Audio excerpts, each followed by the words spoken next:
Hello guys, welcome back to the ECE edutech channel. ఇప్పుడు మనం ఏం డిస్కస్ చేయబోతున్నాం? డిజిటల్ మాడ్యులేషన్ టెక్నిక్స్ అనే చాప్టర్లో మనం డిస్కస్ చేయబోతాం.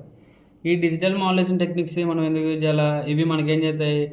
ఇన్ఫర్మేషన్ కెపాసిటీగా ఉంటుంది, ఈ డేటా అనేది హై సెక్యూరిటీగా ఉంటుంది, క్విక్కర్ సిస్టమ్ ఎబిలిటీ విత్ మనం ఈ సిస్టమ్ ఏదన్నా మనం యాక్టివేట్ చేయాలంటే ఫాస్ట్గా యాక్టివేట్ చేస్తుంది. ఇప్పుడు మనకి ఈ డిజిటల్ మాడ్యులేషన్ టెక్నిక్స్ అనేది ప్రస్తుతం ఇప్పుడు మనకి ఏంది డిమాండ్ అనేది హైగా ఉంటుంది. ఇందులో మనం మెయిన్గా డిస్కస్ చేయబోతే types of the digital modulations. A S K is the amplitude shift keying అంటే ఇప్పుడు మనం ఏం చేస్తున్నాం, ఇక్కడ వచ్చేసరికి ఒక మెసేజ్ సిగ్నల్ ఉంది. ఒక మెసేజ్ సిగ్నల్ అనేది మనం ట్రాన్స్ఫర్ చేసేటప్పుడు ఆంప్లిట్యూడ్ అనేది వేరీ అవుతూ ఉంటుంది. ఫ్రీక్వెన్సీ అండ్ ఫేజ్ అనేది కాన్స్టెంట్గా ఉంటుంది.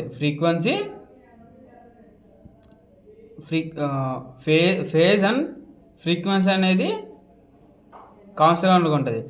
ఆంప్లిట్యూడ్ మాత్రమే చేంజ్ అవుతాయి. ఇది ASK.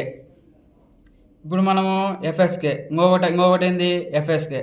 FSK is nothing but the frequency shifting ఏంటంటే ఆంప్లిట్యూడ్ అండ్ ఫేజ్ అనేది కాన్స్టెంట్గా ఉంటాయి, ఫ్రీక్వెన్సీ మాత్రమే చేంజ్ అవుతూ ఉంటాయి.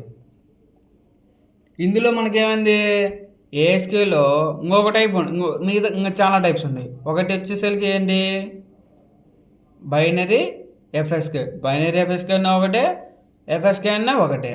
ఇంకొకటి అయిపోయింది ఎంఎఫ్ఎస్కే అంటే ఎంఆర్ఏ ఎఫ్ఎస్కే అంటే నెంబర్ ఆఫ్ ఫ్రీక్వెన్సీని మనం కన్సిడర్ చేసుకొని అప్పుడు ఫ్రీక్వెన్సీ అనేది వేరే అవుతూ ఉంటుంది.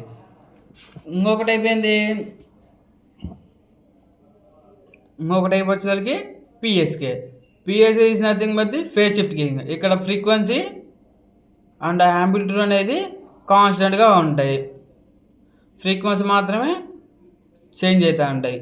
ఇందులో చాలా టైప్స్ ఉన్నాయి. ఒకటి ఏంది, బైనరీ ఫేజ్ షిఫ్ట్ కీయింగ్ అన్న ఒకటే, ఫేజ్ షిఫ్ట్ కీయింగ్ అన్న ఒకటే. రెండో టైప్ ఏంది, క్యూపిఎస్కే అంటే క్వాడ్రేచర్ ఫేజ్ షిఫ్ట్ కీయింగ్. ఇంకొకటి అయిపోయింది ఎంఆర్ఏ పిఎస్కే. ఇంకొకటి అయిపోయింది 8 పిఎస్కే అన్నా ఒకటే, ఎంఆర్ఏ పిఎస్కే అన్నా ఒకటే. Both are same. MRA PSK అంటే నెంబర్ ఆఫ్ ఫ్రీక్వెన్సీ మనం కన్సిడర్ చేసుకొని ఫ్రీక్వెన్సీని ఫేజ్ని వేరీ అవుతాం.